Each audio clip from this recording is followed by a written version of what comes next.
सज्जन व्यक्ति उसकी पूरी गतिविधि को देखता है और उसको देखकर फिर वो समझ जाता है और उसको एक सलाह देता है, कहता है कि हे बंधु, आपने ये जो दुकान में व्यापार कर रहे हो बहुत अच्छा है, लेकिन आप मेरी एक सलाह लो कि आप इस दुकान में एक तराजू रखो। क्या रखो? तराजू, वेट मशीन होता ना, तो वो वेट मशीन रखो, ताकि आपका जो भी कार्य है वो मतलब जो भी लेन देन है वो उसकी मतलब बरोबर वेटिंग के साथ आप करोगे तो आपका ये एकदम सही होगा।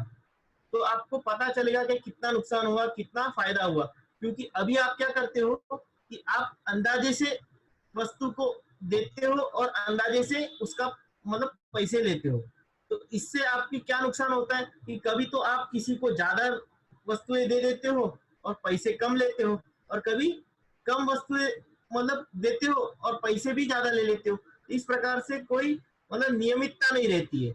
इस कारण से अंत में आप बहुत मेहनत करने के पश्चात भी आपको अंत में उसका फल क्या मिलता है कि फल रिजल्ट जीरो मिलता है। इसलिए आप एक तराजू रखिए, तो उस पर आप नापोगे, तोलोगे और नाप तोल के अगर दोगे तो आपके मतलब सामग्री का भी मतलब बरोबर से हिसाब रहेगा और आप जो लेन देन करोगे उसमें भी व्यवस्थितता होगी।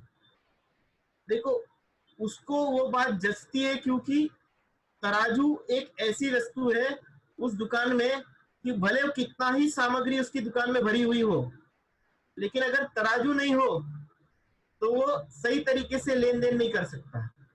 ठीक है ना? अगर तराजू है तराजू कितना छोटा, छोटी सी मतलब जगह लेता है, लेकिन अगर उसकी उपयोगिता उसको ख्याल में आए तो वो अपना व्यापार व्यवस्थित ढंग से और सही ढंग से और देखो जल्दी जल्दी कर सकता है।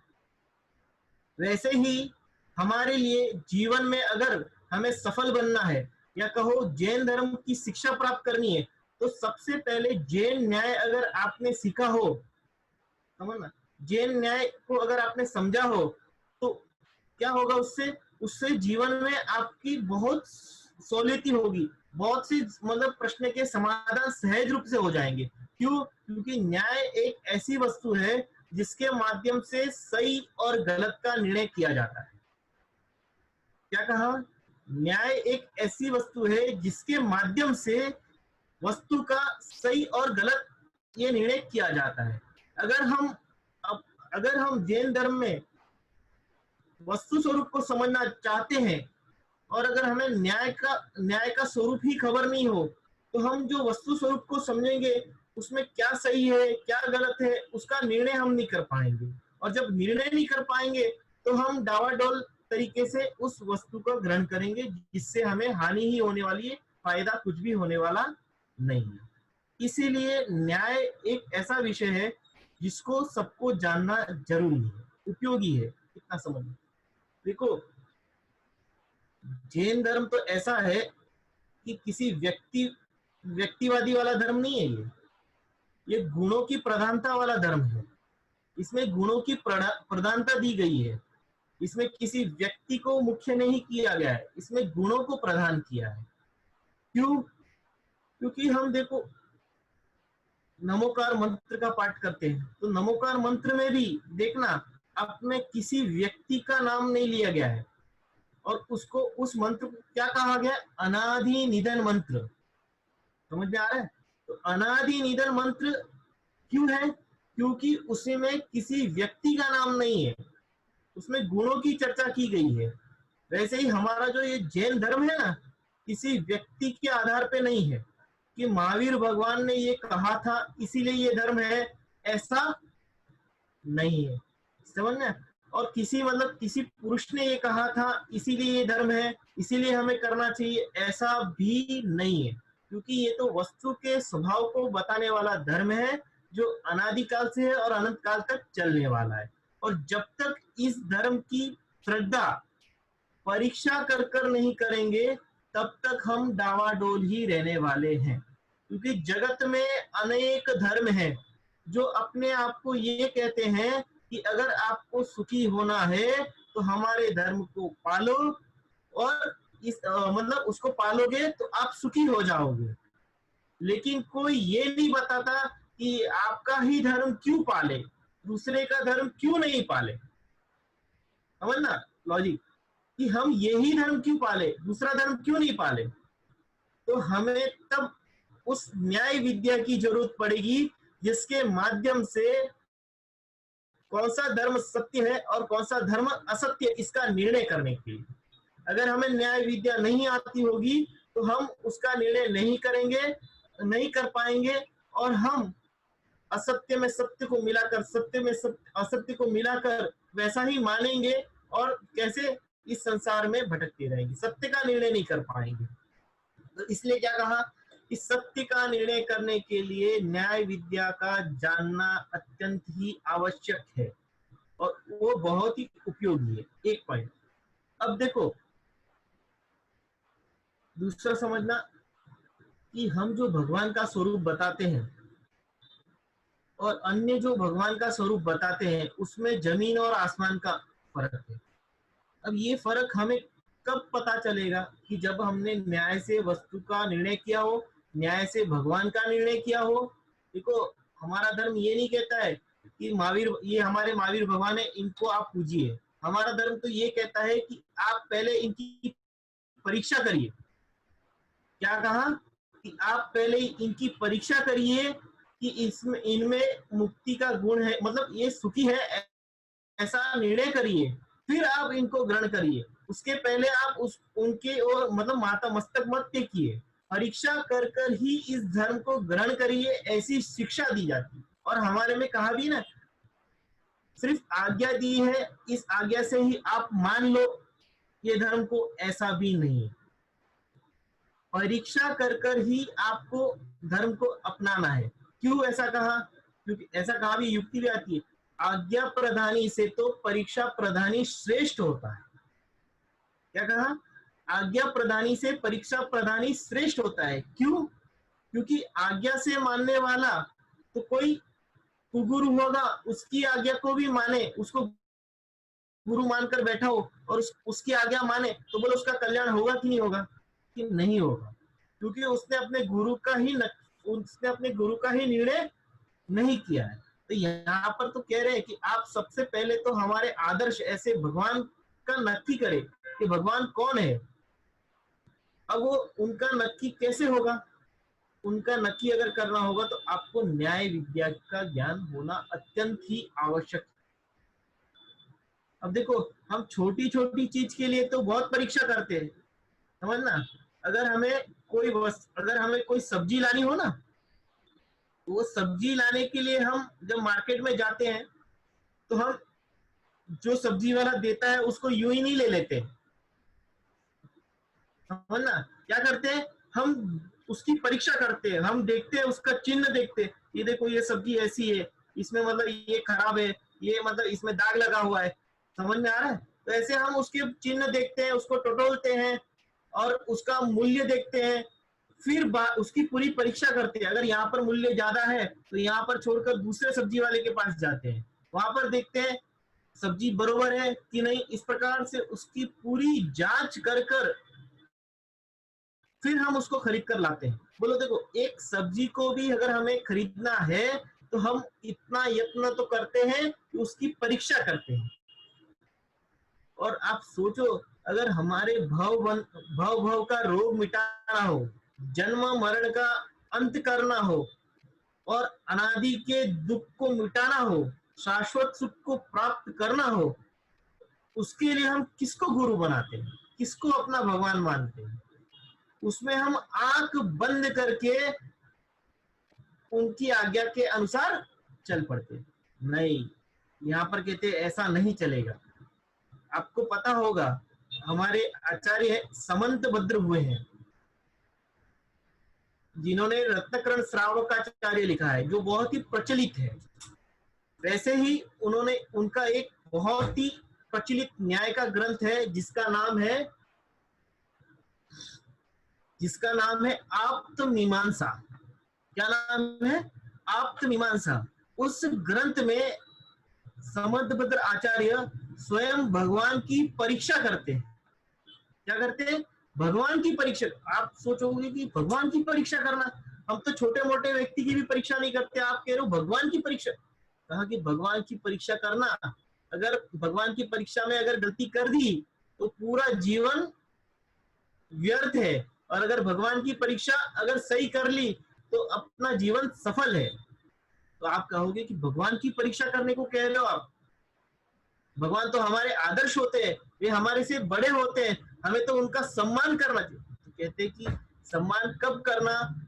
पहले तो उसकी परीक्षा करना, परीक्षा करके ये निर्णय करना कि आप ही सत्य हो, आप ही के मार्ग पर चलकर मैं पूर्ण सुख को प्राप्त कर सकता हूँ, उसके अलावा मैं सुख को प्राप्त कर सकता नहीं। ये जब तक आपको निर्णय नहीं होगा तब तक आप जितने भी उपाय करोगे वे सारे उपाय आपके क्या होंगे? निरर्थक ही होने वाले। इसलिए सबसे पहले आदर्श पुरुष की परीक्षा करना। तो कैसे करना?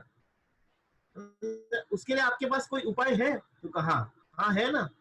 पहले आप न्याय विद्या से उस चीज को समझिए, फिर आप उसका निर्णय करिए। देखो एक चीज और बताता हूँ, बहुत गंभीर चीज है, बहुत ही सरल भाषा और संक्षिप्त में।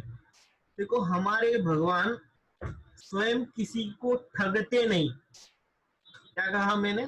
हमारे भगवान स्वयं किसी को ठगते नहीं। ठगते नहीं मतलब किसी को मूर्ख नहीं बनाते। तो आप कहोगे क्यों नहीं बनाते? इसलिए नहीं बनाते क्योंकि उनके अंदर एक दोष नहीं है। कौन सा दोष नहीं है मालूम है आपको? मोह राग द्वेष रूपी दोष उसके अंदर नहीं है। मोह राग द्वेष रूपी दोष नहीं होने के कारण से वे किसी को ठगते नहीं, और जो जो ठगते हैं उन सभी में मोह राग द्वेष पना पाए। संसार में जिसको ठगता है उसके अंदर ये दोष पाया जाएगा। क्या दोष पाया जाएगा? कि वो मोही होगा, रागी होगा, द्वेषी होगा। आपने गजब बता दिया। तो जिसमें मोह राग द्वेष नहीं होते हैं वे कभी किसी को ठगते नहीं। अब उसका दूसरा पहलू और समझना, और वे किसी के द्वारा ठगे नहीं जाते। क्या कहा? कि हमारे भगवान किसी के द्वारा ठगे नहीं जाते। ठगे नहीं जाते मतलब किसी के द्वारा मूर्ख नहीं बन जाते। अच्छा वे किसी को मूर्ख नहीं बनाते तो किसी के द्वारा मूर्ख तो बन जाते होंगे ना। कि उनकी भक्ति करते हुए भक्त बोलेगा कि हे प्रभु आप मेरी मतलब ये इच्छा पूरी कर दो तो मैं आपको इतने लड्डू चढ़ाऊंगा, और फिर उसकी इच्छा पूरी हो जाए। हालांकि हमारे भगवान कुछ करते नहीं, मैं उस भक्त की कल्पना बता रहा हूं कि वो जाकर लड्डू चढ़ाने की कल्पना करे, उसका काम हो जाए लेकिन लड्डू चढ़ाए नहीं। तो बोलो हमारे भगवान ठग गए कि नहीं ठग गए? तो कहते हैं कि हमारे भगवान ठग ही नहीं सकते। क्यों नहीं ठग सकते? क्या कारण है कि वे ठग नहीं सकते? देखो ठग नहीं सकते नहीं, ठगा नहीं सकते। इसीलिए नहीं ठगा सकते क्योंकि उनमें अज्ञानता नाम का दोष नहीं है। कौन सा दोष नहीं है? अज्ञानता नाम का। क्यों नहीं है? क्योंकि वे सर्वज्ञ है। क्या कहा? वे कैसे हैं? सर्वज्ञ है, सब कुछ जानने वाले हैं, उनसे कुछ भी जानना बाकी रहा नहीं। वो भक्त भले ही कितनी ही चतुराई करे तो भी उन वितरागी अरियंत वितरागी सर्वज्ञ परमात्मा को ये पता है कि यह भक्त मेरे सामने छल कपट कर रहा है। और सुनना, उनको ये भी पता है कि इस छल कपट का फल उसको आगामी काल में नरक निगोर आदि गति में भ्रमण करने का कारण बनेगा। अब देखो उनको उसकी छल छल भी खबर पता चल रहा है, और उसके आगे फल क्या मिलने वाला है उसको वो भी पता चल रहा है। तो बताओ वो हमारे भगवान उसमें फेरफार करने की कोशिश करेंगे? अरे मैं करने की बात ही कहाँ है, वे तो करते ही नहीं, करता धरता ही नहीं है, वे अकर्ता का भोग करते हैं। समझ में आया? तो देखो ये न्याय विद्या से ये सारी चीजें हमको समझ में आती है, इसलिए न्याय विद्या का ज्ञान अत्यंत ही आवश्यक है।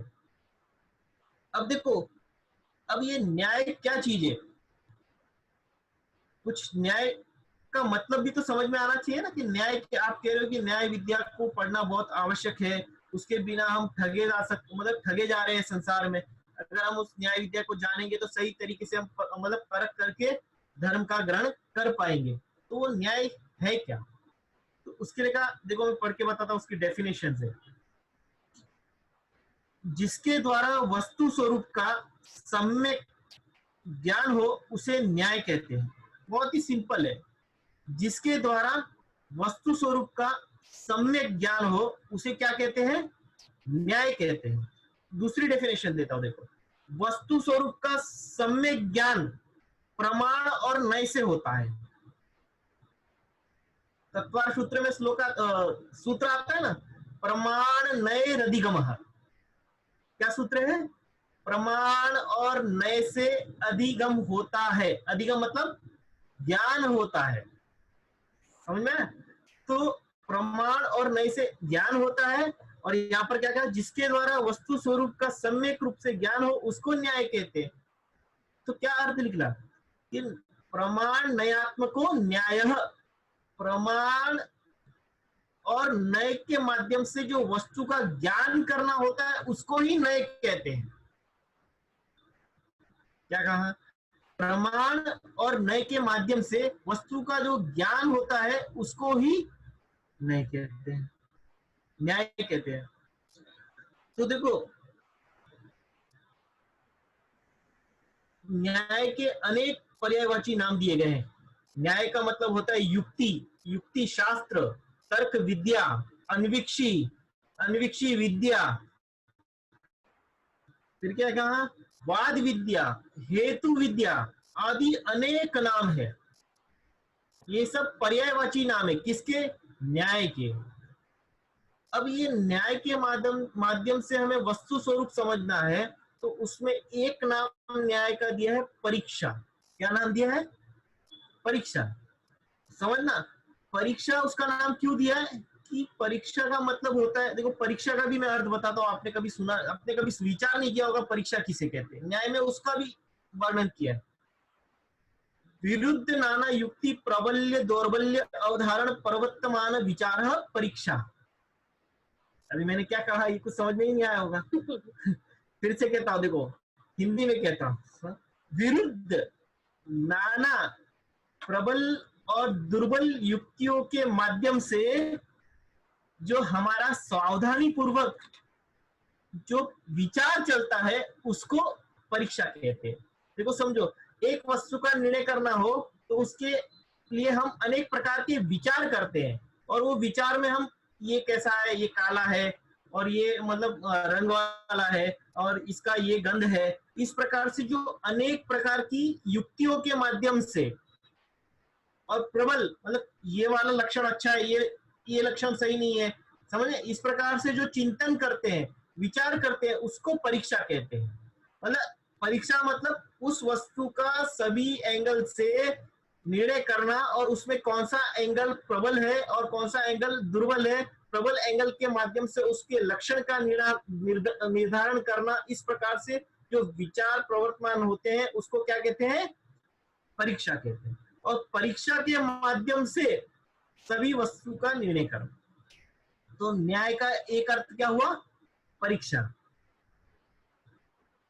अब न्याय का एक और शब्द शाब्दिक अर्थ ये होता है कि नियते ज्ञायते विवक्षितार्थ इति न्यायः।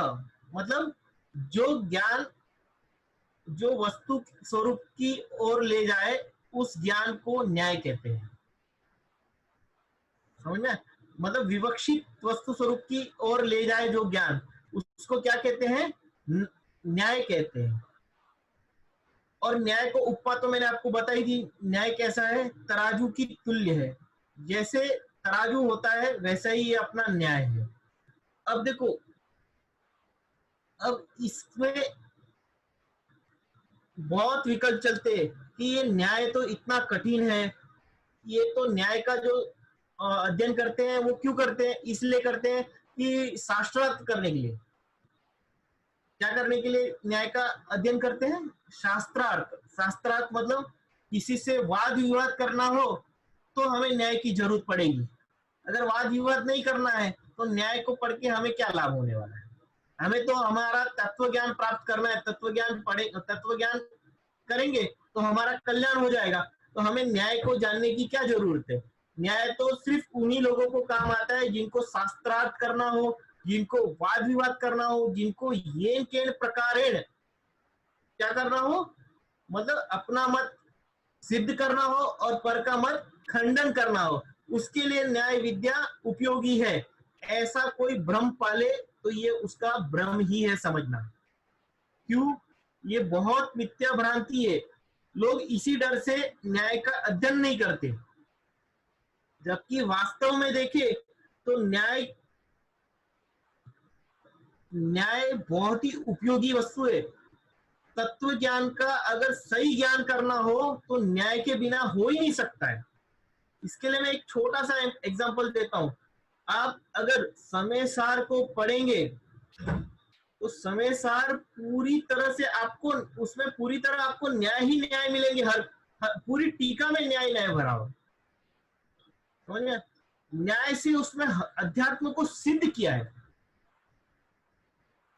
एक एक तर्क, युक्ति, प्रमाण और नय के माध्यम से आपको आत्मा के स्वरूप को बताया है, शुद्धात्मा के स्वरूप को बताया है। जब तक हमें ये तर्क, ये न्याय, ये प्रमाण क्या होता है, नय क्या होता है, तर्क क्या होता है, अनुमान क्या होता है, ये सब अगर पता नहीं चलेगा तब तक हम तो समय सार का भी वास्तविक स्वरूप नहीं समझ सकते।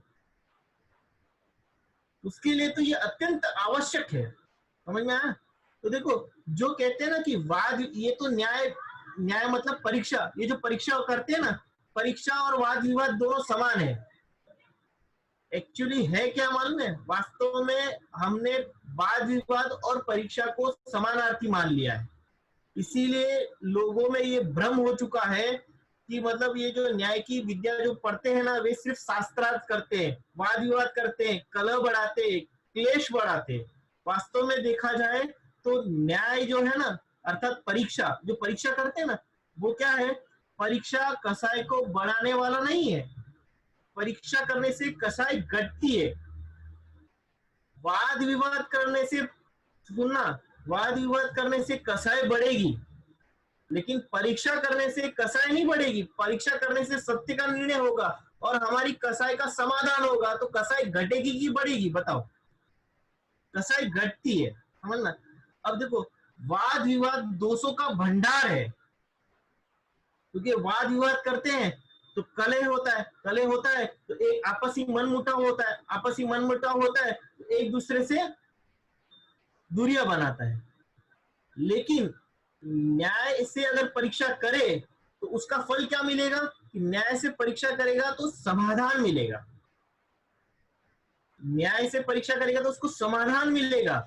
और न्याय से जो परीक्षा करते हैं वो तो गुण कहाँ है, गुणों का खजाना कहाँ है? वो तो अमृत तुल्य है। वाद विवाद विष तुल्य है, तो न्याय रूप परीक्षा कैसा है?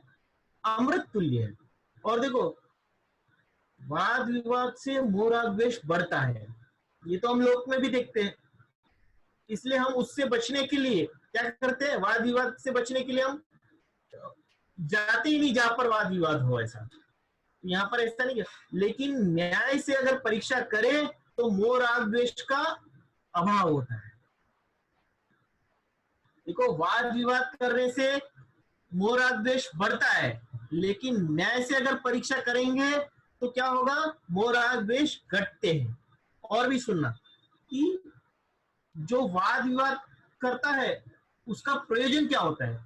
उसका प्रयोजन ये होता है कि येन केन प्रकारेण, मेरा मत सही है और दूसरे का मत गलत है, स्वमत मंडन, परमत खंडन। ये किसका उद्देश्य है? वाद विवाद करने वाले का।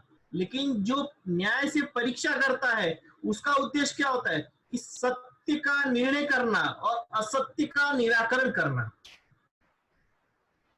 क्या करना? सत्य का निर्णय करना और असत्य का निराकरण करना।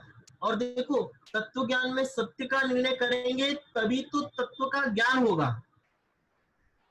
खाली सत्य का ही ज्ञान करना ऐसा नहीं है, सत्य के साथ में असत्य का निराकरण भी करना है ना? सत्य के साथ असत्य, असत्य का तो क्या करना है? ग्रहण करना है, और असत्य का निराकरण करना है। और ये कब संभव है? जब न्याय पूर्वक परीक्षा करेगा तब, उसके अलावा नहीं। अब देखो, वास्तव में देखो, तो जो वाद विवाद करता है उसका प्रयोजन क्या होता है? मेरा सो खरा। क्या कहा? वाद विवाद का प्रयोजन क्या होता है? जो वाद विवाद करते हैं उसका लक्ष्य क्या होता है? कि मेरा सो खरा। तो आप बोलोगे इसमें क्या गलत है, मेरा है सो खरा? तो बोले उसमें बहुत गलत है। अनादि काल से हमने शरीर को अपना माना, समझ ना? किसको अपना माना? शरीर को अपना माना। और अब हम उसको यही लॉजिक दे कि मेरा सो खरा, तो बोलो वो कब सत्य मार्ग पर आएगा और सुख को प्राप्त करेगा? कि कभी नहीं कर सकता, क्योंकि उसने तो वो हट मान लिया ना, हटाग्रह हो गया है कि मेरा जो कथन है वही सत्य, बाकी सब तो वो तो दुराग्रही हो गया, मताग्रही हो गया है। लेकिन सुनना, जो न्याय विद्या को जानते हैं ना, न्याय से जो परीक्षा करते हैं ना, वो क्या कहते हैं? खरा सो मेरा। उसका ऐसा नहीं है कि जो मेरा है वो खरा, ऐसा नहीं। जो परीक्षा न्याय से करते हैं उनका अभिप्राय क्या होता है? कि जो खरा है वो मेरा है, बस। समझ आ रहा है? कि जो सत्य है वो मेरा है, वो सत्य के आग्रही होते हैं। और जो वाद विवाद करते हैं वे असत्य के आग्रही होते हैं, मताग्रही होते हैं, दुराग्रही होते हैं, हटाग्रही होते हैं। समझना? और जो न्याय से परीक्षा करते हैं वे कैसे होते हैं? कि वे सत्याग्रही होते हैं, व्यक्ति विशेष के व्यक्तिवादी नहीं होते। सुनना, और किसी को नीचा दिखाने के लिए नहीं करते, स्वयं सत्य की प्राप्ति के लिए करते हैं, असत्य का निराकरण करने के लिए करते हैं। उनका अब सुनना, वाद विवाद करने वाले का प्रयोजन होता है कि मैं किसी भी प्रकार से उसको हरा दूं, सामने वाले व्यक्ति को हराना चाहता है। और जो न्याय से परीक्षा करता है उसका उद्देश्य क्या होता है? उसका उद्देश्य ये होता है कि मैं सत्य की प्राप्ति करूं। किसकी प्राप्ति करूं? सत्य की प्राप्ति करूं। मुझे किसी को हराना, मुझे किसी को नीचा दिखाना नहीं है। ये किसका पक्ष है? ये जो न्याय से परीक्षा करते हैं उसका पक्ष है। तो इस प्रकार से हमको समझ में ये आया कि जो वाद विवाद, और कहते हैं ना कि ये जो न्याय की विद्या है ये सिर्फ वाद विवाद करने के लिए है, तो ये एकदम गलत धारणा है। वाद विवाद को मतलब न्याय के साथ जोड़कर भ्रम से उसको एक मानकर लोग इसको ये मानने लग गए कि न्याय विद्या से तो क्या होगा कि खाली एक दूसरे का खंडन मंडन ही होता रहेगा, इससे हमें क्या फायदा होने वाला? इससे कुछ फायदा होने वाला नहीं। वास्तव में देखे तो हमें अगर सत्य की प्राप्ति करनी हो, तत्व का मतलब तत्व की अनुभूति करनी हो, आत्मानुभूति करनी हो, तत्व को प्राप्त करना हो, तो न्याय अत्यंत ही आवश्यक ही है। समझना, ये बहुत आवश्यक है। न्याय के बिना तो आप तत्व को पहचान नहीं पाओगे, और न्याय के बिना तत्व आपके जीवन में उतरेगा नहीं। समझ में आ रहा है? तो देखो, अब देखो एक चीज और ख्याल में लेना, जो न्याय विद्या को जानते हैं ना, न्याय विद्या का एक उपकार है। क्या उपकार है? कि हम सब वर्तमान में मोह राग द्वेष से सहित है। कैसे हैं? मोह राग द्वेष से सहित है।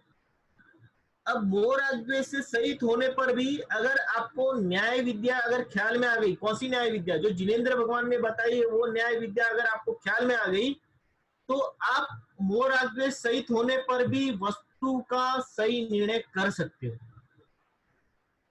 समझना? अभी आप बोलोगे कि मैं कैसे वस्तु का निर्णय कर सकता हूं, मैं तो अज्ञानी हूं, मुझे कुछ खबर पड़ती नहीं है, और मैं तो कुछ मतलब कुछ, मुझे तो ये बोलते ना शक्कर और बूरा, शक्कर और नमक, इन दोनों में कोई फर्क, शक्कर का जो बूरा होता है ना वो, और नमक, इन दोनों में कोई फर्क पता ही नहीं चलता है। तो मेरे जैसे अज्ञानी को मतलब ये वस्तु स्वरूप कैसे ख्याल में आएगा? और ये न्याय विद्या तो बहुत कठिन है। क्या है? बहुत कठिन है। तो इसको समझे भी, मतलब मुझे कैसे लाभ होगा? तो इस न्याय विद्या में मैं प्रवेश कैसे करूं? उसके लिए कहा कि देखो, न्याय विद्या आप भले ही अज्ञानी हो, मोही हो, रागी हो, द्वेषी हो, फिर भी अगर आप न्याय विद्या को पढ़ते हो तो आपके अंदर ऑटोमेटिक ऐसे गुण आने लग जाएंगे कि देखो, जो न्याय विद्या को जानते हैं ना, वो दुराग्रही नहीं बनते, हठाग्रही नहीं बनते, मताग्रही नहीं बनते, वे सत्यवादी बन जाते हैं। वे कैसे हो जाते हैं? सुनना, वे किसी के, कोई कहे, कोई घोर विरोधी हो आपका, वो आपको बहुत बुरा बुरा कहता हो, तो भी आप उसको सहज रूप से सुनने के लिए सहनशील हो जाते हो। क्या कहा मैंने? कि आपका घोर विरोधी है, आपके बारे में बहुत बुराई करता हो, आपके लिए अनाप शनाप कुछ भी कहता हो, फिर भी न्याय विद्या को जानने वाला ये कभी उसके प्रति द्वेष नहीं करेगा, कभी उसको दूर भगाने का कोशिश नहीं करेगा, उसकी बात शांत चित्त से सुनेगा। शांत चित्त से सुनने की ये कला प्रकट हो जाती है। बहुत से लोगों में तो ये चीज भी नहीं है। समझना, एक भाई दूसरे भाई की सुनने को भी तैयार नहीं है। समझना, क्यों? क्योंकि उसके अंदर जो हट है ना, हट कि नहीं मैं सत्य, बाकी सब असत्य, इस कारण से वो किसी का कोई पक्ष सुनने को भी तैयार नहीं होता। लेकिन जो न्याय विद्या को समझता है, उसके अंदर सहज ही ऐसा गुण प्रकट हो जाता है कि वो उस बात, मतलब उसके विरोधी पक्ष को भी सुनने को तैयार होता है, शांत चित्त से उसकी बात भी सुनेगा। ऐसे गुण प्रकट होते हैं। अब देखो, इसीलिए कहा है ना कि जो एक छंद आता है, सुनो, पक्षपाते न मे वीरे न द्वेष कपिलादिषु युक्ति मद वचनम यस्य तस्य कार्य परिग्रह। क्या कहा कि हे भगवान, मैं आपके वचन को इसलिए नहीं सुनता हूं कि मैं आपका पक्षपाती हूं। और ये जो कपिलादि मतलब जो बुद्ध धर्म वाले हैं या अन्य धर्म वाले हैं, वे भी अपने आप को क्या बोलते हैं? सर्वज्ञ बोलते हैं। और आप भी अपने आप को सर्वज्ञ बोलते हो। वे भी अपने धर्म को, मतलब धर्म तीर्थ का प्रवर्तन करते हैं, आप भी धर्म तीर्थ का प्रवर्तन करते। मैं आपका पक्षपाती हूं, इसीलिए मैं आपकी बात सुनता हूं, और वे उनका पक्ष मैं नहीं, मतलब उनके पक्ष में नहीं हूं, इसीलिए मैं उनकी बात नहीं सुनता हूं। ऐसा नहीं है, ऐसा नहीं है। मैं क्यों आपकी बात सुनता हूं और मैं क्यों उनकी बात नहीं सुनता हूं, उसके पीछे एक लॉजिक है। क्या लॉजिक है? कि युक्ति मद वचनम यस्य, मतलब आप सभी में जिसके वचन युक्ति संगत होंगे उनकी बात मैं सुनूंगा, और जिसके वचन युक्ति संगत नहीं होंगे उनकी बात मैं नहीं सुनूंगा। मतलब यहाँ पर कोई पक्षपात नहीं है कि आप, मैं महावीर भगवान की ही सुनूंगा, कपिल आदि की नहीं सुनूंगा। यहाँ पर तो निष्पक्षता है कि मैं निष्पक्ष रूप से आपकी भी बात सुनूंगा और उनकी भी बात सुनूंगा। लेकिन ग्रहण किसको करूंगा? ग्रहण किसको करूंगा? कि ग्रहण उसको ही करूंगा जो युक्ति मद वचन होंगे, मतलब जिसके वचन युक्ति से मतलब कटते नहीं हो, जिसके वचन युक्ति को बाधित ना हो, प्रमाण और नय से जिसके वचन बाधित नहीं होते हो, समझना, प्रत्यक्ष में जिसको कोई बाधा नहीं आती हो, ऐसे वचन को ही मैं ग्रहण, खाली प्रत्यक्ष, अरे प्रत्यक्ष नहीं, प्रमाण के माध्यम से जिसके वचन बाधा को प्राप्त नहीं होते हो, उनके वचन में ग्रहण करूंगा। इस प्रकार से भगवान को तो हम भगवान की बात को मानते हैं। तो कोई आपको कहेगा कि आप तो पक्षपाती हो, तो आप बता सकते हो कि हम पक्षपाती नहीं, हम आपकी भी बात सुनते हैं, इनकी भी बात सुनते हैं। लेकिन उन दोनों में से जिसकी प्रबल युक्ति होती है, मैंने कहा ना, प्रबल युक्ति और दुर्बल युक्ति, उन दोनों की तुलना करूंगा और प्रबल युक्ति को ग्रहण करूंगा और दुर्बल युक्ति को छोड़ूंगा। इसको कहते हैं परीक्षा करना, इसको कहते हैं न्याय। इस विधि से मैं ग्रहण करूंगा। किसी ने भी कह दिया है तो थोड़ी ना ग्रहण करूंगा। देखो, तत्व सूत्र में एक सूत्र आता है, यद दृचोपलब्धे ऋणमत्वत्। क्या कहा उसमें? रास्ते पे चलते हुए शराबी व्यक्ति की बातों को कोई सत्य नहीं मानता। लेकिन अगर वो शराबी व्यक्ति अपनी माँ को माँ कहे और पत्नी को पत्नी कहे, तो भी बोलो उसके वचन सत्य है कि गलत है। समझ में आ रहा है कि उसके वचन गलत है, क्योंकि उसको भान ही नहीं है, वो किसको क्या बोल रहा है उसको उसकी खबर ही नहीं है, सत्य और असत्य का उसको निर्णय ही नहीं है। और ये सत्य और असत्य का निर्णय कैसे होगा? समझना, न्याय को समझने से ही होगा। और न्याय क्या है? प्रमाण और नय के माध्यम से वस्तु के सच्चे स्वरूप को जानने का नाम ही न्याय है। ठीक है, तो ये तो हो गई न्याय का स्वरूप। अब देखो,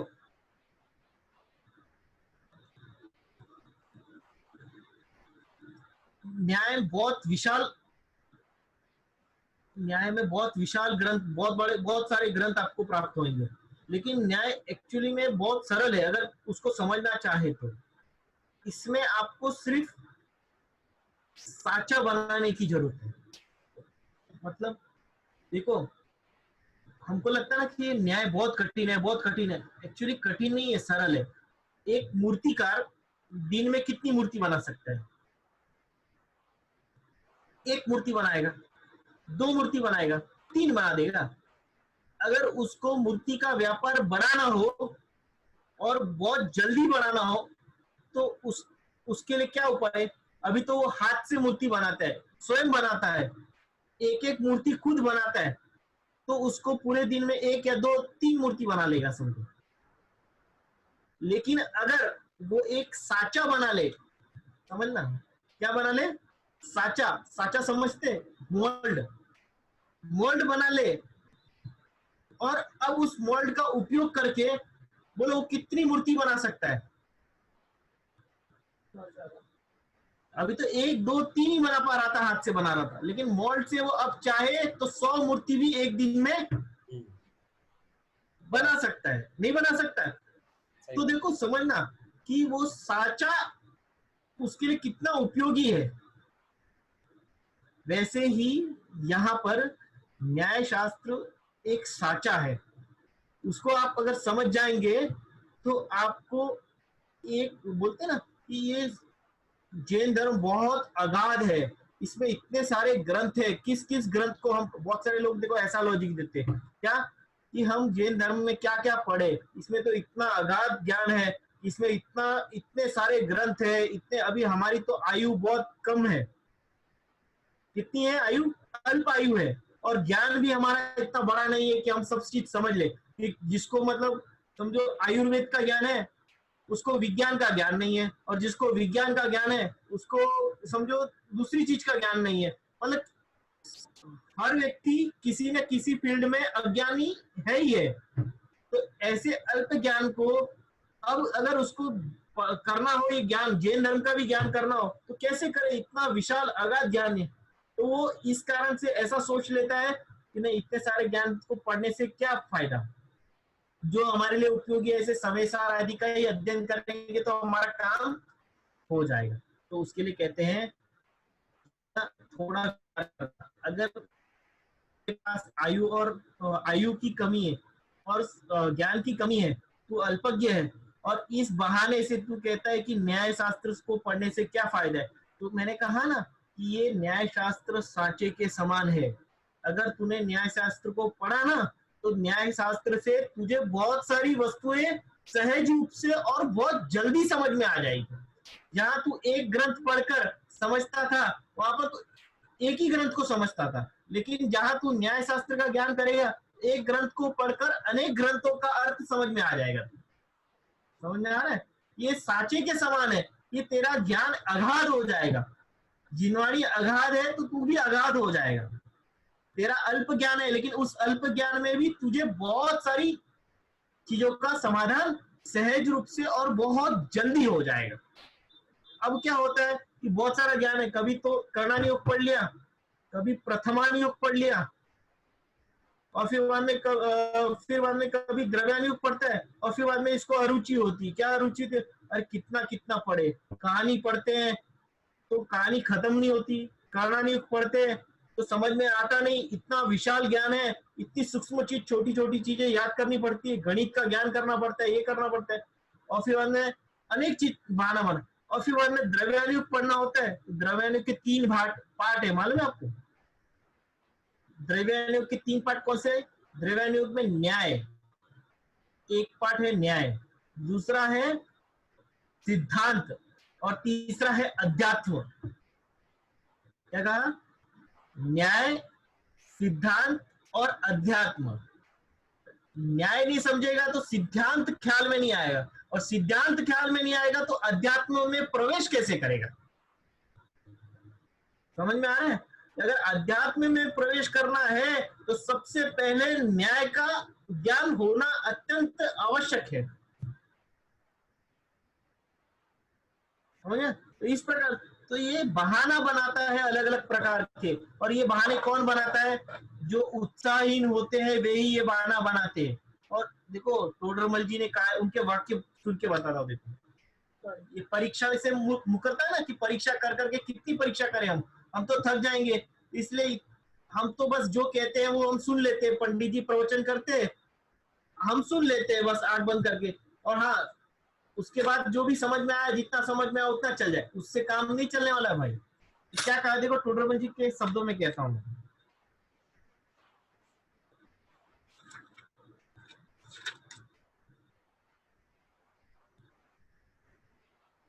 जैसे ये परीक्षा से बचना चाहता है ना, परीक्षा नहीं करूंगा तो मैं कुछ छोटी छोटी कहानी वानी सुन लूंगा तो उससे मेरा काम हो जाएगा। तो ये जो बहाना बनाते हैं ना, उसके लिए देखो बहुत गजब का है कि साची झूठी दोनों वस्तुओं को कसने से और प्रमाद छोड़कर परीक्षा करने से ही तो सच्ची ही परीक्षा होती है। जहां पक्षपात के कारण भले प्रकार परीक्षा न करे वह अन्यथा परीक्षा होती है। क्या कहा इसमें? कि बहुत से जीव जो बहाना बनाते कि हमको तो परीक्षा करनी नहीं आती, हम कितनी परीक्षा करें, और परीक्षा करके हमें क्या फायदा होगा, और परीक्षा सच्ची कैसे हो। तो यहाँ पे टोडरमल जी ने एक टूट कह दिया है कि अगर प्रमाद छोड़कर, मेन पॉइंट क्या है, प्रमाद छोड़कर सच्ची और झूठी वस्तु का ज्ञान से अगर निर्णय करे तो सच्चा निर्णय तो होगा। अगर सच्ची तरीके से करना चाहेगा तो होगा, अगर नहीं करना चाहे तो उसके लिए बहाने अनेक है। समझे? उसके लिए बहाने बहुत है, बहाने बना सकते हैं। इसलिए देखो न्याय ग्रंथ पढ़ना कोई कठिन नहीं है, सरल है। अगर रुचि पूर्वक पढ़ा जाए तो उससे भी हमें बहुत चीजें समझ में आती है। अब इसमें एक पहलू और बताना चाहता हूँ कि बहुत सारे ऐसे जीव होते हैं जो कहते हैं कि देखो आपने ये बात तो बरोबर बताई कि न्याय समझने से हमें बहुत सारी चीज समझ में आएगी, लेकिन बहुत से जीव ऐसे होते हैं कि अध्यात्म के पक्षपाती होते हैं। किसके पक्षपाती? अरे हमें तो आत्मानुभूति से काम होगा, बाकी दूसरे किसी चीज से काम नहीं होगा, तो उस न्याय के झमेले में हम क्यों पड़े? इससे हमें क्या फायदा होगा? क्योंकि न्याय तो बहुत कठिन है, इतना जटिल है, उसमें उसमें मतलब हम मतलब कहाँ हमारा प्रवेश है। तो उसके लिए कहते हैं कि, कि अध्यात्म में भी तत्व का जो निर्णय करना होता है वो सविकल्प भूमिका है, मतलब विकल्प सहित भूमिका है। तत्व का निर्णय पहले न्याय से होता है, और जब न्याय से आपको तत्व का ज्ञान हो जाए, निर्णय हो जाए, उसके बाद तुम्हें तत्व की अनुभूति होगी। उसके पहले आपको नहीं हो सकती। अगर आपका तत्व का ही निर्णय गलत है, तत्व का ही निर्णय गलत है, तो आप बस तत्व की अनुभूति कैसे करोगे? समझे? तो तत्व की अनुभूति करने के पहले तत्व का ज्ञान अत्यंत आवश्यक है, और तत्व के ज्ञान के बिना तत्व की अनुभूति होना इम्पॉसिबल है। इसलिए तत्व के ज्ञान के लिए न्याय बहुत ही आवश्यक है। हाँ ये बात सही है कि जब अनुभूति होती है तब नए विकल्प नहीं होते, किसी भी प्रकार का मतलब विकल्प नहीं रहता है। उस समय आराधना के काल में न्याय की कोई उपयोगिता नहीं है, लेकिन तत्व का अनुसंधान करना हो, तत्व का निर्णय करना हो, उसमें न्याय की बहुत बड़ी भूमिका है, तो उसको आपको स्वीकारना ही होगा। इस प्रकार से हमने मतलब न्याय की उपयोगिता के माध्यम से ये समझा कि जैन धर्म में न्याय का बहुत ही अगाध विषय है। जिसको पढ़ना चाहे तो बहुत सारे ग्रंथ है। अगर स्टार्टिंग अगर करनी हो किसी को तो उसके लिए सबसे सरल ग्रंथ है, मैं एक रेफरेंस देता हूँ, न्याय दीपिका नामक ग्रंथ है। कौन सा ग्रंथ है? न्याय दीपिका। अगर स्टार्टिंग से आपको पढ़ना हो, छोटी छोटी चीजें बताई गई उसमें, प्रमाण क्या होता है, न्याय क्या होते हैं, प्रमाण कितने होते हैं, प्रमाण के भेद क्या है, अनुमान किसे कहते हैं, तर्क किसे कहते हैं, समझ में, प्रत्यभिज्ञान किसे कहते हैं, स्मृति किसे कहते हैं, और हेतु किसे कहते हैं, ये सारी चीजें उसमें छोटी छोटी तरीके से, मतलब सरल तरह, मतलब संस्कृत का ग्रंथ है लेकिन सरल और छोटा है। फिर उसके बाद उससे भी सरल चाहिए हो तो डॉक्टर वीर सागर जी द्वारा रचित न्याय मंदिर, हिंदी में प्रश्नोत्तर के माध्यम से उन्होंने बहुत ही सरल रूप से मतलब वो सारा विषय गर्भित किया है, उसको पढ़कर भी न्याय का ज्ञान प्राप्त कर सकते हैं। इस प्रकार से आप सभी और हम भी न्याय को पढ़े और उसको पढ़कर तत्व का अनुभव करें, तत्व की अनुभूति करें। इसी मंगल भाव से मैं यहीं पे विराम देता हूं।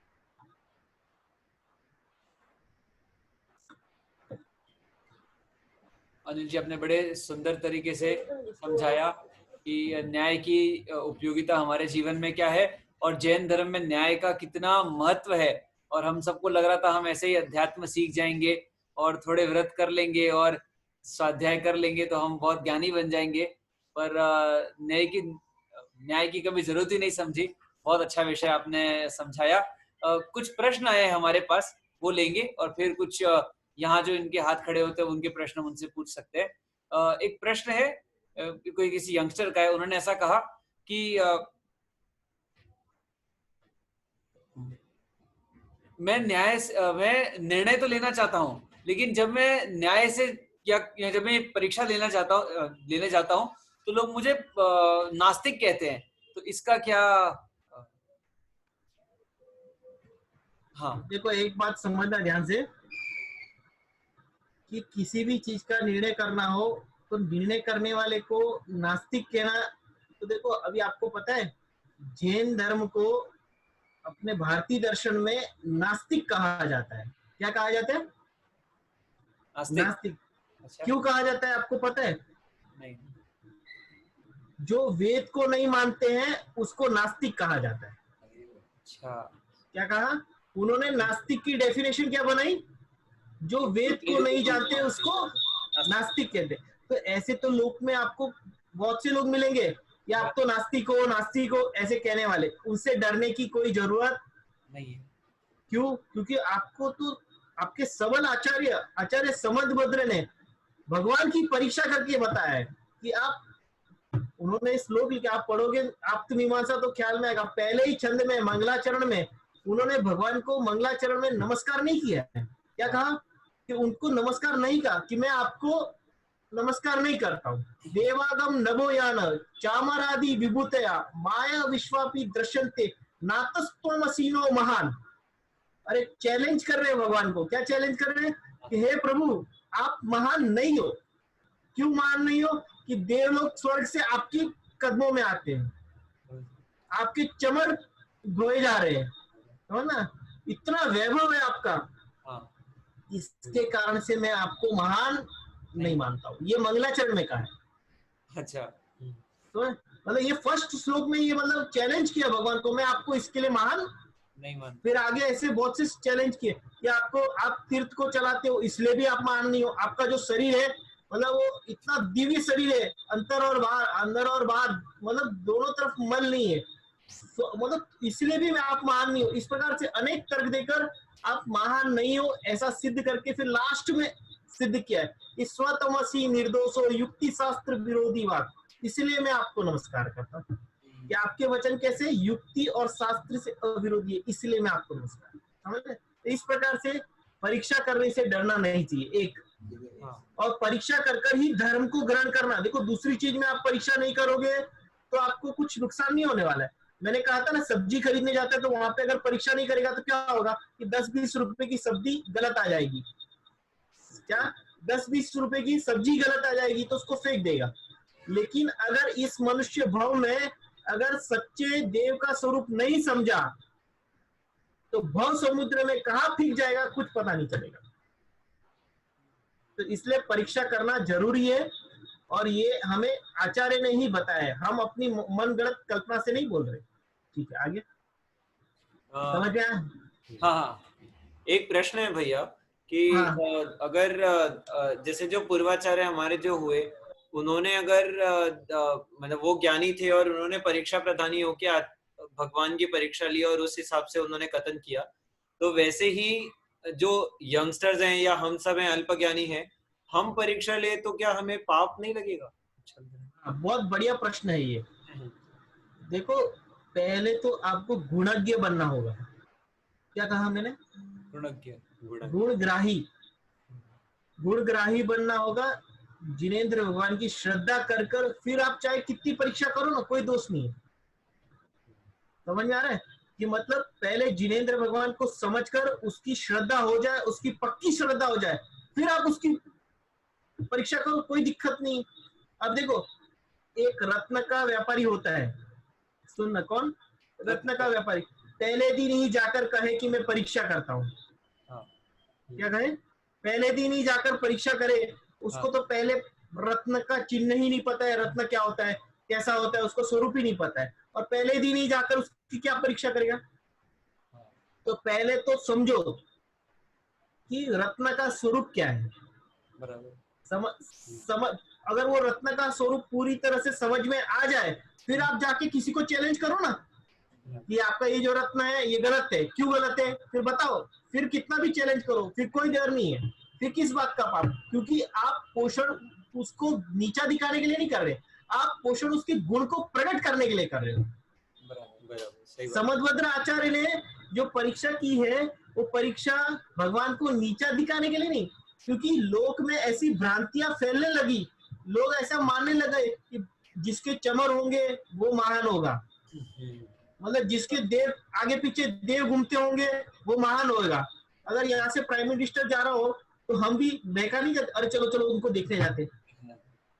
क्यों देखने जा रहे? अरे वो महान है। अरे आपको पता है महान क्या होता है? अगर आपको महान क्या है ये पता हो तो कोई उसके पीछे नहीं जाए। इसलिए देखना, एक मेंढक भगवान की भक्ति से जब वहां पर तो मरण होता है और देव बनकर जब जन्म लेता है, तो वो समोशरण में कौन सी भक्ति के कारण से वहां पर आता है? उनको उसको जिनेंद्र भगवान की भक्ति है वहां पर, वो भक्ति के कारण से भले वो कुछ भी बोले, लेकिन उसको वो चिन्ह खबर हो तो वो वहीं पे कल्याण कर सकता है। तो हमें वो चिन्ह पहचान में आना चाहिए कि भगवान का वो कौन सा चिन्ह है जिससे हम उनको भगवान माने। क्योंकि देखो, भगवान के बाहर में ये वैभव तो होंगे ही, इस वैभव के बिना वो नहीं दिखेंगे, लेकिन वो वैभव उनका बाह्य वैभव है, वो उनका आंतरिक वैभव नहीं है, वो उनका शाश्वत चिन्ह नहीं है। क्योंकि ये समोसरण आदि विभूति तो यहीं पर छूट जाएगी, और वो केवल ज्ञान हो जाएगा तब तो वो कैसे हो जाएंगे? समझे? तो सच्चा लक्षण अगर ख्याल में आएगा तो उसको पकड़ पाएगा, इसीलिए समझ लेना इस तरह से। ठीक है, बहुत बहुत बढ़िया। अनु जैन, आपका कोई प्रश्न है? आपको अनम्यूट कर रहे हैं, हैंड रेज किया था आपने, अनम्यूट कीजिए खुद को वहां से।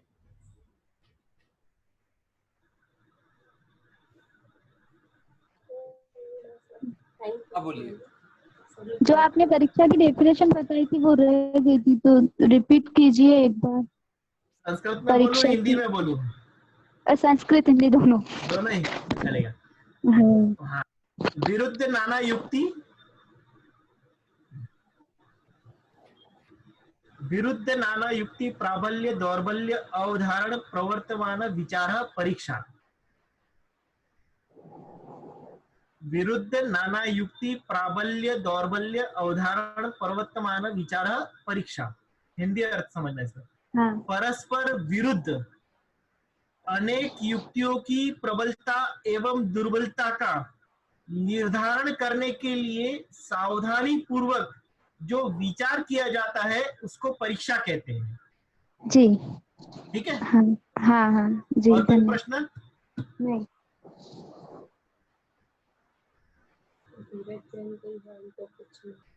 एक और प्रश्न, धीरज जैन, आपको अनम्यूट कर रहे हैं। जय जिनेंद्र। जय जिनेंद्र। मेरा प्रश्न ये है कि अभी अपन जैन धर्म को मानते, लेकिन कोई कोई जो होता है जो जैन धर्म को नहीं मानता है, उपसर्ग करता है, अपमान कर देता है। मेरे साथ मैंने भी देखा है कि मुनियों पर कभी उपसर्ग कर देते, कभी वो नग्न रहते दिगंबर साधु तो चिढ़ाते हैं, देखो तुम्हारे साधु ऐसे नंगे, मेरे साथ भी ऐसा मतलब हो चुका है, कोई कोई ऐसा बोलता है, कोई बोलता है तुम क्या इनको मानते हो, तब क्या करना चाहिए जब वो अपमानजनक शब्द बोले, अहितकारी बोले तब? देखो, बहुत बढ़िया प्रश्न है। कोई निंदा करे या स्तुति करे, पहली बात, जो हमारे मुनिराज रहते हैं उनको तो न निंदा से कोई फर्क पड़ता है, न कोई प्रशंसा से फर्क पड़ता है। जैसे हमारे भगवान है वैसे हमारे मुनिराज, न तो उनको निंदा से फर्क पड़ता है न प्रशंसा से फर्क पड़ता है। और दूसरी बात ये कि हमें क्या करना चाहिए। मुनिराज तो देखो, कोई उनको कुछ अपशब्द कहे, कुछ करे, तो वो उनसे कोई वाद विवाद करने जाने वाले नहीं है। और अगर कोई उपसर्ग करे तो उस उपसर्ग को मिटाने का प्रयत्न भी करने वाले नहीं। तो हमारा कर्तव्य क्या? हमारा कर्तव्य ये है कि हम तो मुनि के भक्त हैं, तो मुनि की जितनी सेवा हो सके अपने अनुसार उतना मर्यादा युक्त करना चाहिए, एक। और दूसरा, कोई विरोध करता है तो ऐसे उस विरोध को दूर करने के लिए उससे वाद विवाद नहीं करना है, समझना। क्योंकि वाद विवाद करना बहुत खराब चीज है। तो वाद विवाद आप जितना करोगे उतना ही क्लेश बढ़ेगा, घटेगा नहीं। और ये जो न्याय की विद्या है ना, ये किसी के साथ वाद विवाद करने के लिए तो है भी नहीं, ये तो अपने कल्याण के लिए है। तो उस प्रसंग में तो आपसे जितना बन सके मुनि की सेवा करना, और मुनि उस प्रसंग से बचे वैसा आपको प्रयत्न करना चाहिए। लेकिन उसमें उलझने जैसा कुछ भी नहीं है, क्योंकि ऐसा तो होने ही वाला है। देखो, भूतकाल में भी आप कितने भी उदाहरण देखो, इसमें ऐसा ही हुआ है। 700 मुनि की कथा आती है कि नहीं है, रक्षाबंधन की काल, उसमें भी इतना उपसर्ग हुआ था। तो उसमें श्रावक लोग जितना कर सकते थे उतना किया उन्होंने, समझे। मुनि की भी अपनी मर्यादा होती है, ठीक है। मुनि को उपसर्ग दूर करने का प्रयत्न नहीं करते मुनि अवस्था में। तो इस प्रकार से जितना बने करना, लेकिन किसी से लड़ना झगड़ना ये तो अपने लिए करने योग्य नहीं है, ठीक है। और कोई?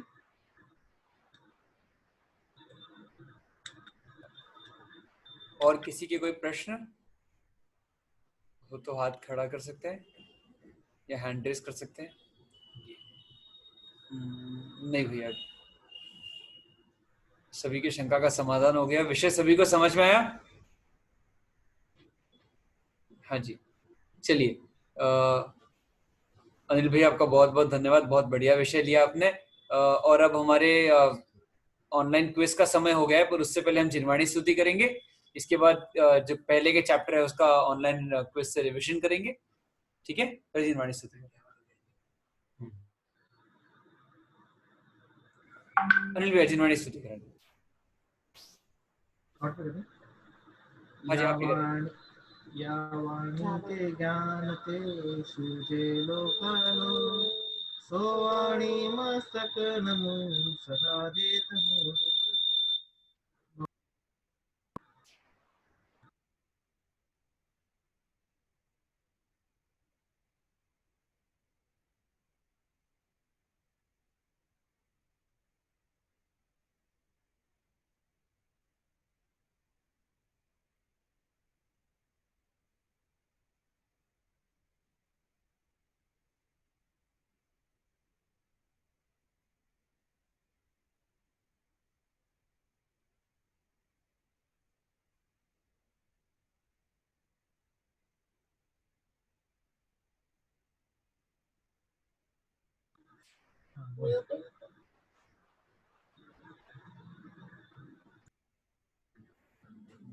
द्वादशांग जिनवाणी मात की जय। सनातन दिगंबर जैन धर्म की जय।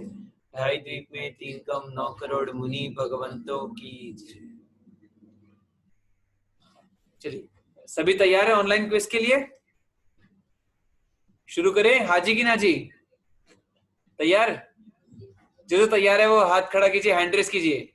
क्या बात है, प्रदीप भाई का हैंड रेस हो गया। और कौन कौन तैयार है? हाँ, उनका पूरा परिवार तैयार है। क्या बात है राहुल भाई, जिनका हैंड रेस नहीं है उनको नहीं खिलाएंगे क्या? नहीं, हम शुरू ही नहीं करेंगे। और जिनका वीडियो ऑफ है उनके लिए? उनको नहीं, उनको लिंक नहीं भेजेंगे, ठीक है। चलिए, ठीक है। सभी ने हैंड रेस कर दिया है यहाँ पे। हाँ, सबने हैंड रेस कर दिया। अच्छा, अरे क्या बात है, सबने हैंड रेस कर दिया है। शुरू करें? कुछ लोग नए जुड़े हैं और हमें कुछ लोगों का रिप्लाई आया था कि आप ये गेम, ऑनलाइन गेम कैसे करवाते हो, हमने पहले कभी खेला नहीं है और हमको पता नहीं है कि कैसे होता है, तो एक बार जरा इसका रिपीट कर देते कि कैसे होगा। बहुत आसान है। हम यहाँ से आपको आपके जो व्हाट्सएप ग्रुप है उसमें एक लिंक भेजेंगे, वो लिंक ओपन करके आपको अपना नाम लिखना है और एंटर करना, सबमिट करना है। जैसे आप यहाँ से सबमिट करेंगे, हम आपका यहाँ से गेम स्टार्ट करेंगे जब सारे पार्टिसिपेंट ज्वाइन हो जाएंगे। जैसे ही सारे पार्टिसिपेंट्स ज्वाइन हो जाएंगे, इसके बाद में गेम यहाँ से स्टार्ट होगा और प्रश्न एक एक आपकी स्क्रीन पे आते रहेंगे। आपको करेक्ट आंसर देना है और फास्ट आंसर देना है। जो करेक्ट और फास्ट आंसर देगा वो एक लीडर बोर्ड है जिसके ऊपर आप सबके स्कोर यहाँ स्क्रीन पे दिखते रहेंगे। आपको लीडर बोर्ड नहीं देखना है, सिर्फ अपने प्रश्नों का उत्तर सही देना है। और जैसे आपके सारे प्रश्नों का उत्तर सबमिट हो जाएगा, इसके बाद पता चलेगा कि किसने सबसे ज्यादा करेक्ट दिए और लाइन से स्ट्रिक मेंटेन करते हुए करेक्ट दिए। ठीक है, सारा गेम आप अपने फोन पर खेलेंगे जहां पे ये लिंक आई है वहां पर। ठीक है, बस 1 मिनट में आप सभी के ग्रुप में लिंक शेयर होने वाली है। सभी अपने व्हाट्सएप ग्रुप पर चले जाएं।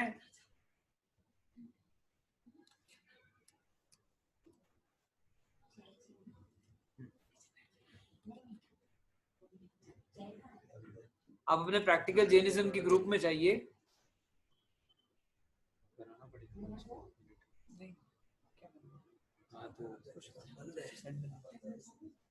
हाँ, चलिए, सभी तैयार? सभी की नजरें अपने अपने व्हाट्सएप ग्रुप पर, लिंक आप सभी के ग्रुप में आने वाला है। छोटे बड़े बच्चे सभी को इसमें भाग लेना है। ठीक है,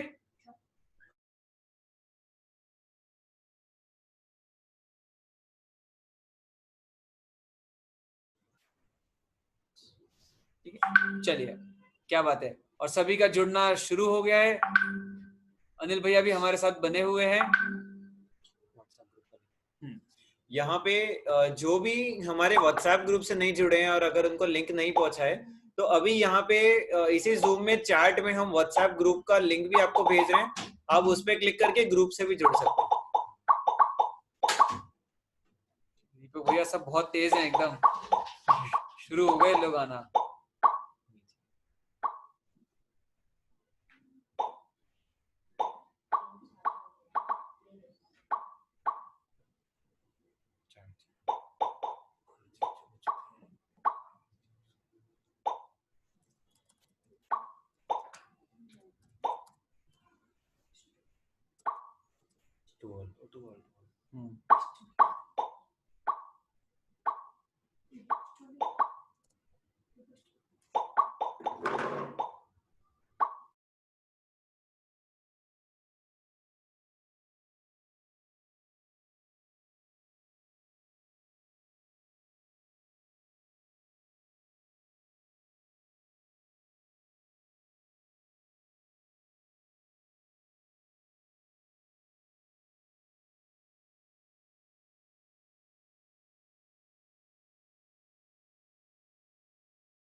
$92 पार्टिसिपेंट्स हमारे साथ जुड़ गए हैं। बस 2 मिनट का समय और।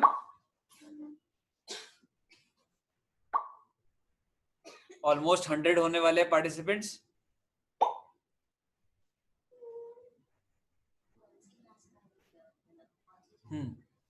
कल जो कक्षा हुई थी विवेक भैया की, उस विषय के ऊपर आज का रिवीजन, ये ऑनलाइन क्विज हो रहा है। कल का विषय था हमारा आखिर नियम क्यों ले। इस विषय के ऊपर आज की पूरी रिवीजन और क्विज रहेगा। ये क्विज लेने का हमारा उद्देश्य तो आप सभी को पता है कि इसके पहले हम नोट्स आपको भेज देते हैं और आप उस नोट से रिवीजन करके यहाँ पर क्विज के माध्यम से अपना रिवीजन और हम पूरा आंसर शेयर करते हैं इसके बाद।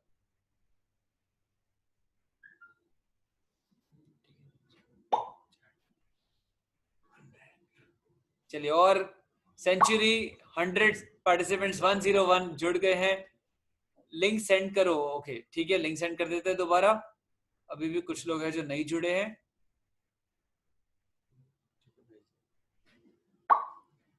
लिंक के लिए आपको व्हाट्सएप ग्रुप से जुड़ना है जो हमारे व्हाट्सएप ग्रुप से अभी अभी जुड़े हैं उनको फिर से हमने लिंक भेज दिया है।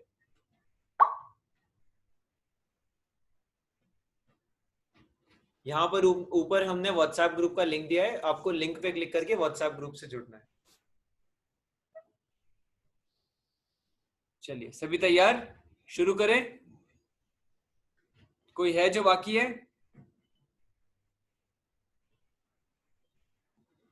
शुरू करें।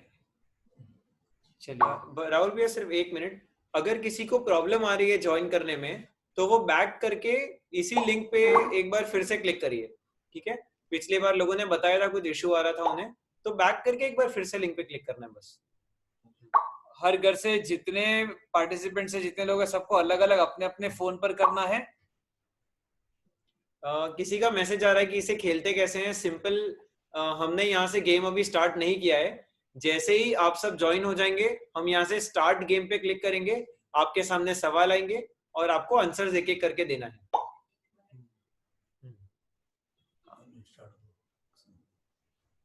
प्रदीप भाई अपनी पूरी फैमिली दिखा रहे हैं, उनका पूरा परिवार अपने अपने फोन और डिवाइसेस के साथ। कितने?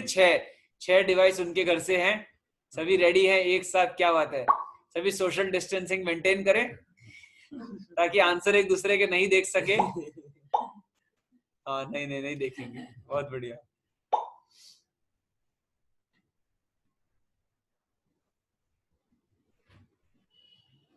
चलिए शुरू करें, काफी समय हो गया। अच्छा अभी भी है कुछ लोग जुड़ रहे हैं, चलो कोई बात नहीं। हम जानते हैं गेम नया है, आप सब लोग जुड़ रहे हैं, अभी सीख रहे हैं। बहुत बढ़िया। कोई रह गया हो तो हैंड रेस कर देना, ठीक है? चलो सब आ गए हैं, तैयार सभी? शुरू करें।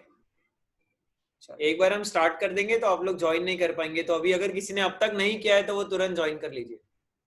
क्या अभी भी लोग बोलते ही किसी ने ज्वाइन। बहुत बढ़िया, 115 लोग आ गए हैं। चलिए शुरू करते हैं। जय बोलो महावीर भगवान की जय। पहला प्रश्न आपके स्क्रीन पर।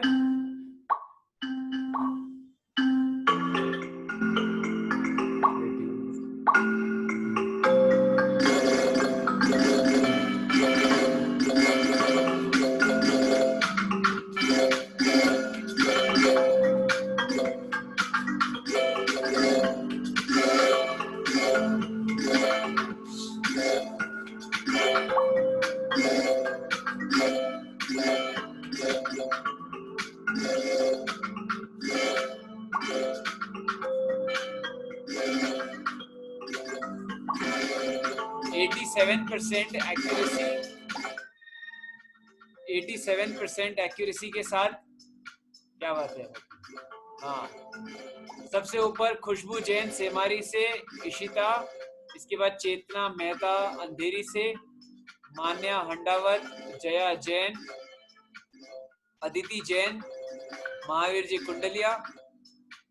ऊपर आते हुए चेतना जी सेकंड रैंक पे आ गए, मान्या हंडावत सेकंड रैंक पे आते हुए, खुशबू जैन फर्स्ट रैंक पे बने हुए, अदिति जैन फोर्थ पे, पूजा दोषी फिफ्थ रैंक पे। मान्या हंडावत जल्दी से ऊपर आते हुए लिस्ट में। मीनाक्षी बर्छा फोर्थ रैंक पे, जया जैन सेवेंथ रैंक पर, टीना टाया 8th रैंक पे, नीलम विशाल जैन 11th रैंक पे।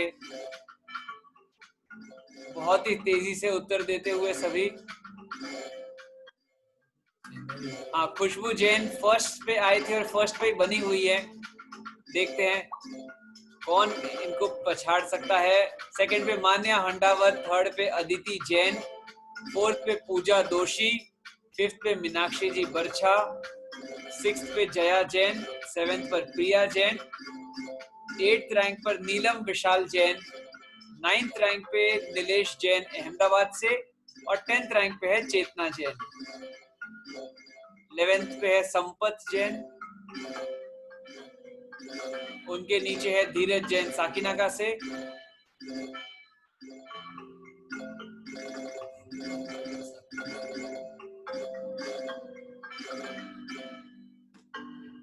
पिंकी जैन अंधेरी से, विधि जैन, क्या बात है। देखते हैं लीडर बोर्ड की स्थिति। अभी भी खुशबू जैन फर्स्ट रैंक पे बने हुए, मान्या हंडावत सेकंड पे। आज टॉप के पोजीशंस में कोई फेरबदल नहीं होते हुए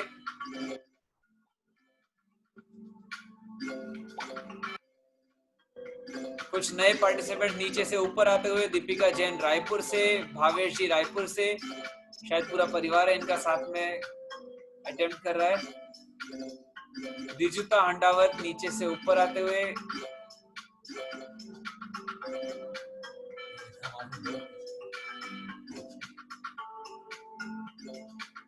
एक आंसर की भी गलती करना आपको लिस्ट में बहुत पीछे भेज देता है। हाँ,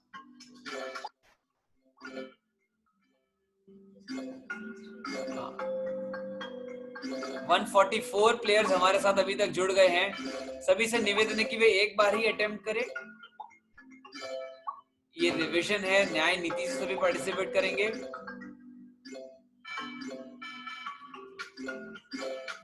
वन 101 पार्टिसिपेंट्स डन हो चुके हैं अभी तक। 150 प्लेयर्स हो गए हमारे पास।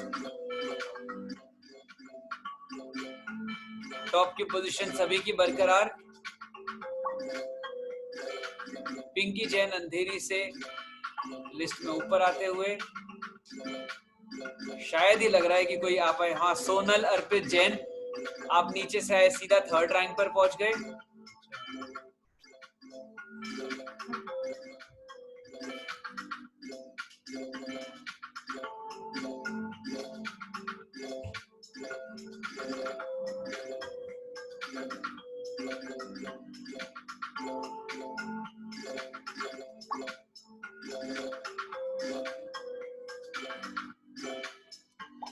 और कोई लंबी छलांग लगाते हुए काफी नए पार्टिसिपेंट्स।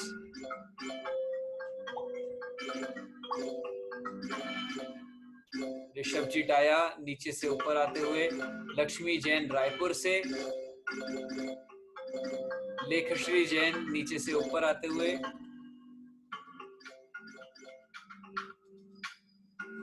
67th रैंक से ऊपर आते हुए। बहुत से नए प्लेयर्स टॉप 10 में, टॉप 5 में अपनी जगह बनाने के लिए। 91% एक्यूरेसी है आज के क्विज की। और सुरभि जैन रायपुर से टॉप रैंक पर आते हुए, सेकंड पर केजे, थर्ड पे रमेश जैन। खुशबू जैन से हमारी 4th रैंक पर हो गई है।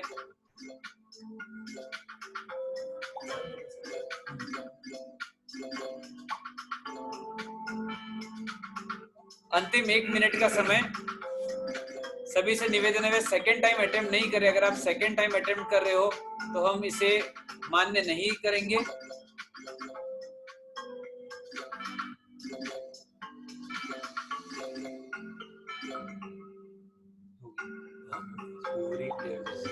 सारे प्लेयर्स हो गए।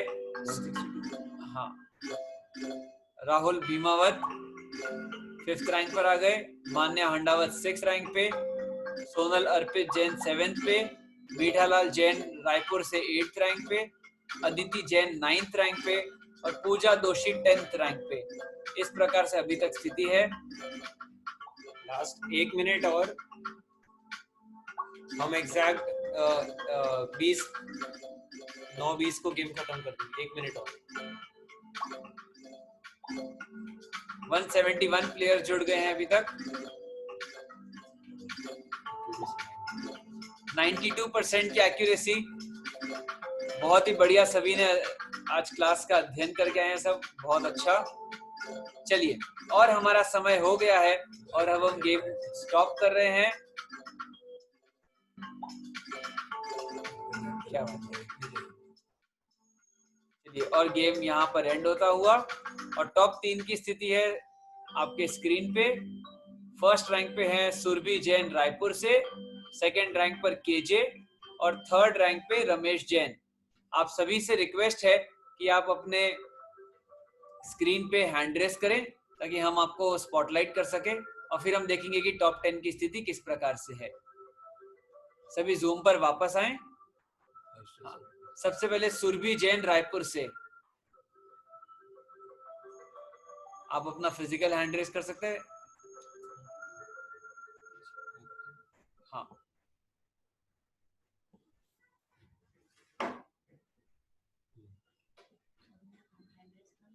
जिन्होंने ऐसे ही हैंड रेस किया है, हाँ, यथार्थ जैन रायपुर, यथार्थ जैन रायपुर, आप ही के घर से हैं सुरभि जैन? शायद। जय जिनेन्द्र। जय जिनेन्द्र।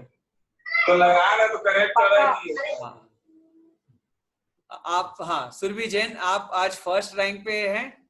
हाँ। बहुत अच्छा उत्तर दिया आपने। आप रायपुर से, आप हर्षिल जी के घर से हैं? जी फर्स्ट रैंक है सुरभि। हाँ, तो सबने मिलके दिया, अकेले दिया आपने? अकेले दिया, एकदम अलग-अलग दिया। सबने अलग-अलग फोन पे दिया। सबने अलग अलग फोन लिए थे। बहुत बढ़िया अटेम्प्ट किया आपने, बहुत अच्छा अटेम्प्ट। आप फर्स्ट, हाँ बराबर, हाँ। हर्षिल जैन रायपुर जो हमारे संस्कृत क्लास के स्टूडेंट है, वही है क्या? हाँ जी, आवाज नहीं आ रही। हर्षिल जैन जो हमारे संस्कृत क्लास के स्टूडेंट है, वही है क्या? हेलो हेलो, अच्छा, आवाज का प्रॉब्लम। हाँ हाँ, कोई बात नहीं। जय जय जय जिनेन्द्र। कोई बात नहीं। हाँ, चलिए, बहुत बढ़िया उत्तर आपका सुरभि जी। आज आप फर्स्ट रैंक पे थे आज के क्विज पे। बहुत जोरदार तालियां इनके लिए, बहुत बढ़िया। सेकंड पे थे हमारे बीच में केजे।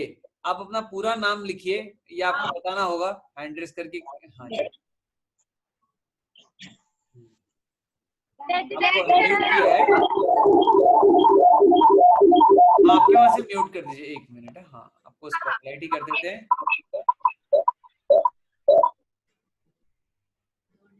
एक सेकंड, आपके घर में 2 डिवाइसेस है, उन दोनों को दूर कीजिए एक दूसरे से। कुर्ला। हाँ हाँ जी, आप कुर्ला से, पर स्क्रीन आपकी ब्लर है, हम शायद नहीं देख पा रहे हैं। हाँ, 1 मिनट, आपको अनम्यूट करते हैं।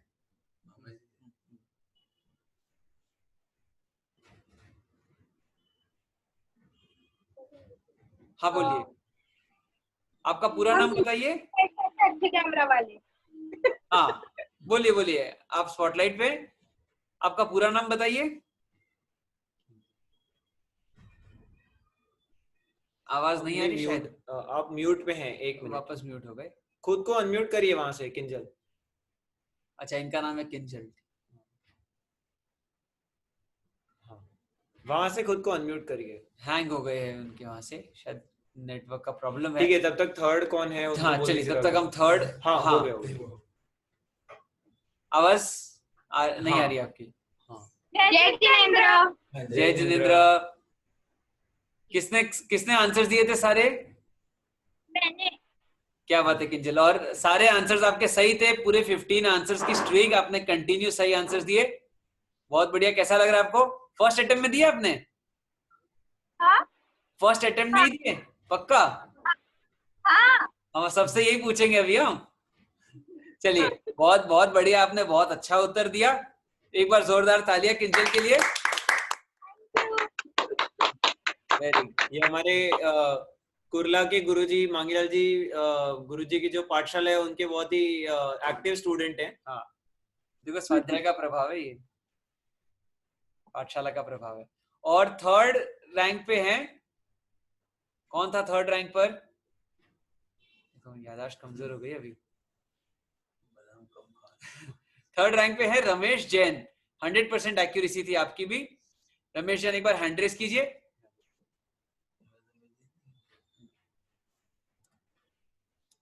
नहीं, आप हैंड रेस कीजिए, आप इस नाम से नहीं है। संगीता जैन, हाँ आपके यहाँ से अपना हैंड रेस किया है, ये कोई और है? ठीक है, सबके हैंड लो कर देते हैं हम। दोबारा हैंड रेस कीजिए रमेश जैन, अगर आप है तो। अच्छा, नीलम जी जोगेश्वरी से। अच्छा, क्या बात है। गोरे जोगेश्वरी से एक बार आपको स्पॉटलाइट करें। जय जिनेन्द्र, कैसा लग रहा है आपको? बहुत अच्छा लग रहा है, बहुत अच्छा। बहुत बढ़िया। आप स्वाध्याय में पूरे परिवार के साथ बैठते हैं? बैठते हैं। हाँ, बहुत बढ़िया। और सारे उत्तर आपने कंटिन्यू सही दिए। हाँ, बहुत सही बहुत दी। बहुत बहुत धन्यवाद। जोरदार तालियां। ऐसे ही स्वाध्याय से जुड़े रहिए। स्वाध्याय से जुड़े रहिए। और जोगेश्वरी मंदिर में आप अपने पूरे परिवार के साथ हमेशा समय समय पे आते रहते हैं। और जब हाँ, और धर्म से एकदम जुड़े हुए हैं पूरे परिवार के साथ। स्वाध्याय में आप विशेष रुचि रखते हैं। हाँ, कैसा लग रहा है आपको? बहुत अच्छा स्वाध्याय लग में रहा है, बहुत अच्छा। हाँ हाँ, बहुत बहुत बढ़िया। चलिए, ये थे हमारे टॉप 3 और अब हम आगे की लिस्ट देख लेते हैं quickly.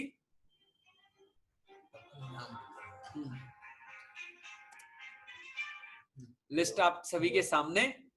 Surabhi Jain Raipur first rank पे, किंजल जैन सेकंड, रमेश जैन जोगेश्वरी से थर्ड, खुशबू जैन सेमारी से fourth, Rahul Bhimawat fifth rank पे, मान्या हंडावत सिक्स्थ रैंक पे, सोनल अर्पित जैन सेवेंथ रैंक पे, मीठालाल जी जैन रायपुर से एट्थ रैंक पे, अदिति जैन नाइन्थ रैंक पे और पूजा दोषी 10th रैंक पे।